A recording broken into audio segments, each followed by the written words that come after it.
Stories लेके rather. ये दो फ्रेंड्स ही हैं क्लोज और in class fellows as well, Ahmad Shiraz and Ali Haider. ये दोनों इन्होंने वीज़े कलेक्ट किए हैं कल, और ये आज फ्लाइट पे जा रहे हैं। वर्जिन अटलांटिक की फ्लाइट है आज इनकी रात की। तो काफ़ी खुश भी नज़र आ रहे हैं, और हम इनसे आज पूछेंगे ओवर टू देम कि इनका कैसा एक्सपीरियंस रहा। पहले मैं इनको इनके पासपोर्ट हैंड ओवर करना चाहूँगा। ये अली हैदर आपका पासपोर्ट, और ये अहमद शिराज आपका पासपोर्ट। तो बेसिकली आज हम पहले पूछते हैं अली हैदर से कि कैसा आपका एक्सपीरियंस रहा है कंसल्टेंट के साथ, कैसा आपने मतलब ओवरऑल आपका एक्सपीरियंस रहा, कैसे मतलब अपना थोड़ी सी स्टोरी बयान करें, नरेट करें अपनी स्टोरी। मेरा वाई कंसल्टेंट के साथ जो एक लिंक था वो काफ़ी अच्छा रहा, और उन्होंने मुझे काफ़ी अच्छा गाइड किया है वीज़े के लिहाज से भी और मेरी स्टडीज़ के लिहाज में भी। और ये कि वो लंदन पहुंचने तक, लाइक इंग्लैंड में पहुंचने तक उन्होंने टोटली मुझे गाइड किया है। और इंशाल्लाह उम्मीद है कि आगे भी मेरे लिए बेहतरी होगा जो इन्होंने किया है। तो अहमद शिराज आप बताएं आपका कैसा एक्सपीरियंस रहा है। मेरा वैक कंसल्टेंट्स के साथ बहुत अच्छा एक्सपीरियंस रहा है। इसमें सबसे अच्छी बात यह है कि हमने सब कुछ अपने हाथ से ही किया है, और मुझे ऐसे लगता है कि मतलब मैं खुद ही एक कंसल्टेंट बन चुका हूँ। जैसे मैंने एक एक डॉक्यूमेंट खुद ही प्रिपेयर किया सर की गाइडेंस की वजह से, और ओवरऑल सब कुछ सर ने हमारे साथ बहुत अच्छा किया, और फ्लाइट तक सर ने हमारी बुक की। इसमें यह है कि हमारा पैसेंजर लोकेटर फॉर्म भी सर ने खुद फिल करके दिया। ओवरऑल सर ने बहुत हेल्प की और बहुत अच्छी गाइडेंस दी, और यूनिवर्सिटी सर ने जो बहुत ज़्यादा यूनिवर्सिटीज़ की सर ने चॉइस दी हमें, उसमें से हमने सेलेक्ट की। सो बहुत अच्छा एक्सपीरियंस रहा सर। अच्छा, जैसे कि अभी अहमद शिराज ने बड़ा अच्छा पॉइंट रेज किया कि ये हमारे काम करने का एक स्टाइल है कि हम बच्चों को इन कोलैबोरेशन लेके आते हैं, वो अपने हाथ से काम करते हैं। उसके दो तीन फायदे होते हैं। तो बच्चे को खुद पता होता है कि मैं क्या फाइल प्रिपेयर कर रहा हूँ, ताकि अगर इंटरव्यू आ जाए तो he must be knowing. Secondly, गलती का चांस काफ़ी कम हो जाता है। पर्सनल इंफॉर्मेशन जो हैं जब हम शेयर करते हैं तो बच्चा खुद अपने हाथ से सारी चीज़ें कर रहा होता है, तो उसमें इनका टाइम भी बच जाता है और गलती का इम्कान कम हो जाता है। So this is how we do the job. अच्छा, थोड़ा सा मुझे बताएं आप दोनों के आपने ये यूके को क्यों सिलेक्ट किया। आप ऑस्ट्रेलिया भी जा सकते थे, आप कनाडा भी जा सकते थे, तो आपने यूके को सिलेक्ट करने की क्या वजूहत थी आपकी, या क्या डिसीजन था। सर वेल, यूके को चूज़ करने का तो सबसे पहला जो पॉइंट ये था कि बाकी जो सी कंट्रीज लाइक कनाडा, यूएस और ऑस्ट्रेलिया, ये कंट्रीज जो सी है ना 4 साल की बीएस की डिग्री दे रही, बीएससी की डिग्री दे रही थी। लेकिन यूके जो सा बैचलर्स की डिग्री 3 इयर्स की प्रोवाइड कर रहा था। और दूसरा ये कि इसके अंदर कोई लैंग्वेज बैरियर नहीं है यूरोप कंट्रीज के अमंग ना। सो इसलिए हम यहाँ पर इजीली अपने आप को ना इन्वॉल्व कर सकते हैं सोसाइटी के साथ। और ये थोड़ा बहुत एक कल्चरल शॉक है, तो इसलिए जो सा हमारे लिए सर्वाइव करना काफ़ी ईजी है। आप बताएं शायद आपका क्या फीलिंग्स हैं कि क्यों आपने, या क्या डिसीजन था आपका। वैसे तो आप दोनों इकट्ठे ही हैं, जब शुरू से ही तो आपने इकट्ठे ही जाना था, लेकिन स्टिल अपना व्यू तो होता है ना। जब मैंने ये चूज करना था कि मैंने कौन से कंट्री में स्टडी करना है, तो मैं बैक कंसल्टेंट्स के पास आया और मैंने इनसे पूछा कि मतलब अब मेरे लिए क्या बेस्ट है। तो फिर तब कोविड चल रहा था सब कुछ, तो तब सबसे बेस्ट चॉइस यूके थी।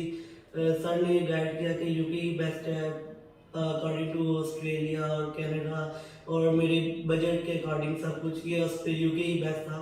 और ऑस्ट्रेलिया बंद भी था, अभी तक बंद है। इसी वजह से ही, और कनाडा में वीजा रेशियो भी काफी कम है, और वो जैसे इसने कहा कि 4 साल की, तो इसलिए सबसे बेस्ट ये था। तो मैंने इसे एक और वजह भी थी इनके यूके चूज करने की कि क्योंकि ये जा रहे हैं आईटी में और मेडिकल बायोमेडिकल टेक्नोलॉजी में, तो उसमें सबसे ज़्यादा जॉब्स के चांसेस जैसे पब्लिक हेल्थ वगैरह में यूके में सबसे आसानी से हैं, क्योंकि हमारे मेडिकल स्टैंडर्ड्स एंड एसओपी वो काफ़ी मैच करते हैं पाकिस्तान और उसके साथ।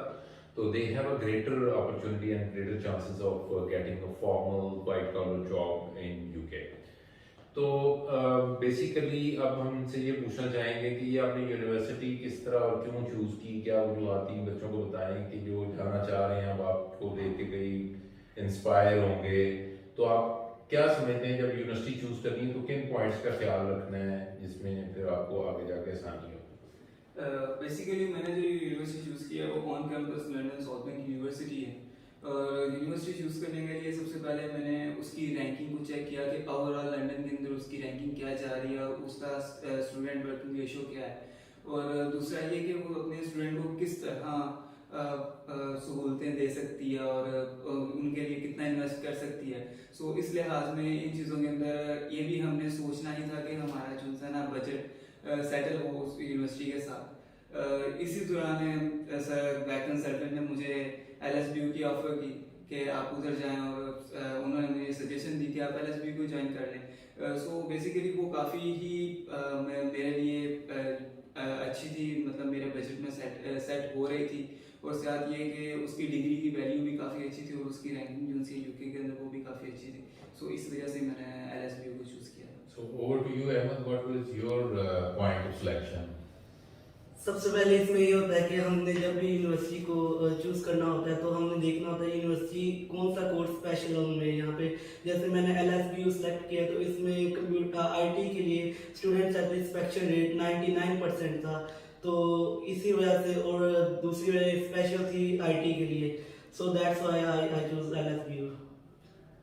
गुड हो गया। तो ये आज आपका कितने बजे फ्लाइट है, कब जा रहे हैं आप, ऑन वे हैं, क्या सिनेरियो है? आज हम 2:35 पे जा रहे हैं, हमारा फ्लाइट है यहाँ से डायरेक्ट यूके की। तो क्या आपकी फीलिंग्स क्या हैं, इसको क्या फील कर रहे हो आप लोग, ये शुरू बताएं। इस टाइम बस एक्साइटेड और थोड़ा सा नर्वस भी है काफी ज़्यादा। क्योंकि एक अलग ही वर्ल्ड के अंदर हम जा रहे हैं अपने लिए। ठीक है, तो बस लास्ट एडवाइस इनके लिए मेरी तरफ से तो यही होगी कि wish and best of luck, और लेकिन अपनी स्टडीज़ को ये मुकम्मल करें तो कामयाब होंगे। आप ना खाना खाएं कोई बात नहीं, अच्छी जगह ना सोएं, लेकिन आप अपनी स्टडीज़ को कंप्लीट करें। This is the best advice, क्योंकि अभी PSW भी यूके में मिल गया है, तो that is the best opportunity. Last question मैं आपसे करना चाहूँगा कि जो हमारा गुजरात ऑफिस है उसके बारे में बताएं कि उन्होंने आपके साथ कैसे कोऑपरेट किया, कहाँ तक आपकी इंटरव्यू प्रेपरेशन और आपकी फाइलिंग, जैसे उमर चीमा साहब, डॉक्टर उमर चीमा साहब हैं, नदीम साहब हैं, प्रोफेसर नदीम साहब, कैसे उन्होंने आपको गाइड किया, उन्होंने क्या कैसे फैसिलिटेट किया? वैसे गुजरात जो उनसी ब्रांच है उसने काफ़ी हमसे हमारे साथ कोऑपरेट किया, लेकिन सर उमर चीमा और सर नदीम ने काफ़ी हमारे साथ जो सा कोलैबोरेट किया है। और ये कि उन्होंने हमारी ऑफर लेटर से लेके मतलब कैश तक टोटल हमें जो सा गाइड किया और हमारी हेल्प की, और हमारे हर डॉक्यूमेंट को उन्होंने फाइलिंग खुद की है हमारे साथ मिलके। और साथ ये कि उन्होंने जो सा वीज़ा की इंटरव्यू की तैयारी है वो भी बहुत ही ज़ोरों शोर से करवाई थी, और इसी वजह से बस। जी अहमद, आपका क्या फीलिंग है, क्या राय है गुजरात ऑफिस वैक कंसल्टेंट? जब मैंने वैक कंसल्टेंट चूज किया तो मेन ऑफिस इनका लाहौर में और सब ऑफिस गुजरात में भी है, जो हमारा वजीराबाद के बिल्कुल साथ है। तो मुझे ये था कि मेन ऑफिस में सब कुछ अच्छी तरह गाइड होता है, सब ऑफिस में नहीं। लेकिन मैं सब ऑफिस में गया और वहाँ पे डॉक्टर उमर टीमा सर जो थे उन्होंने मुझे बहुत अच्छे से गाइड किया, मुझे फील ही नहीं होने दिया कि मैं मेन ऑफिस में नहीं हूँ। और वो मुझे तो ऐसा लगता था कि मेरा साथ कौन हुई कर सब कुछ। और उन्होंने इंटरव्यू की तैयारी बहुत अच्छे से मुझे करवाई, जो अभी तक मुझे याद है सब कुछ। चलें, गुड हो गया। तो we wish them best of luck. अभी इनकी फैमिली भी साथ है और ये वेट कर रहे हैं for going to the airport. So this is all from here, और हैव गुड लक, और wish you best of luck and safe journey to the UK. Thank you very much.